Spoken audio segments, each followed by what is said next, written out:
Topic is the implication of Chinese expansion in Africa. And of course, we're talking to Dr. LMadu3, who is the editor of the Pan-African Journal. And of course, Dr. Madu, let's look at, as the topic indicated, some of the implications for this expansion of Chinese economic activity for the United States and perhaps Western Europe, two of the areas that would probably be more interested in what is going on, or maybe the entire world ought to be interested in what is going on there.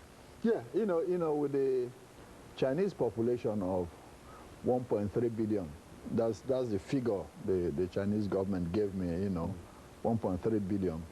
It's a very large market, very large market. In fact, the Chinese population is larger than the whole African continent population, you know. So think about it. So it's a very large market with large needs. And now with the economy expanding, China needs what? A whole lot of oil to fuel that industrialization.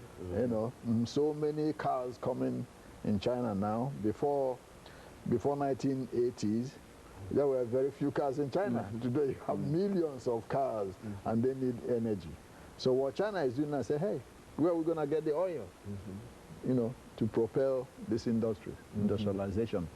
Let's go to Africa. Exactly. Let's go to Africa since we already been there before, and you know, so we can give them preferential treatments, you know, so far as something that they've never received from Western European nations. That's correct. And since the Western nations and the World Banks, you know, give Africans loans at a very high interest, hey, we might as well give them money. Free money, because they get the economic results of that. And get what we want. You know, and that's what that's the magic, and that's what China has done.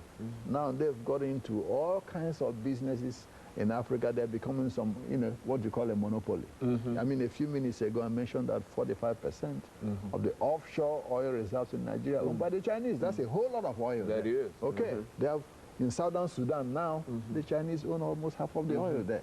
You go to Ethiopia, they're in there, you know, farming business. You go to Somalia, the same thing. You go to Tanzania, they've been there for long. They're still there. You go to Gabon, oil. Angola, the same. Equatorial Guinea, the same. You go to Chad, the same. Yeah, the Chinese oil merchants are all over the place. Unchecked in a real sense. Is that what you say? Unchecked. I mean, nobody seems to want to create any kind of competition for that. Is that true? Well, because they are giving those countries what they need and receiving, you know, in return the resource. In return. And that's the key here. And Chinese, you know, doctrine in Africa centers around two what I call two bipolar. One, supporting, you know, the governments, and two, investing in the economy. You know, and that's what they've done very well. They invest in the economy and make sure they keep the money at least to help the people there, not to invest, take the money out. Exactly. You see, so that makes it easier for Chinese to work in Africa. They respect the people's culture, you know, and support them when they need, and they do not criticize the governments in Africa. Even those who are violating human rights, the Chinese say, no, it's none of our business.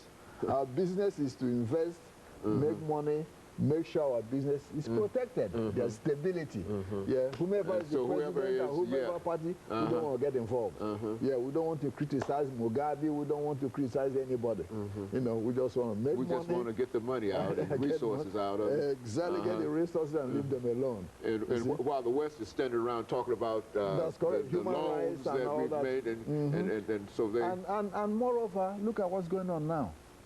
Most of the African economies are depressed, okay, because of the structural adjustment program. Remember, this structural adjustment program that was imposed over 20 years ago, okay, a lot of African countries are still suffering from paying back the money that the loans they got. Somebody else has already run off with the money. That's correct. That's correct. That's why the economies are depressed now. You know, a lot of African countries are paying more on interest on the money than the money itself to service the loans. So what happened? That's precisely the point. So they said, no, no, no, we don't want to go back to other style again. You know, we are still paying the United States and France and Britain and the World Bank for money we borrowed in the 60s. Hey, you know, the Chinese are coming in with free loans and free loans grants and whatever, and all this. Hey, and got all the taking all the resources. That's correct. Why can't we deal with them? Let's deal with them. And that's exactly what's happening. That's the style the Chinese, you know, brought in to do business. Yeah, while they want money, at the same time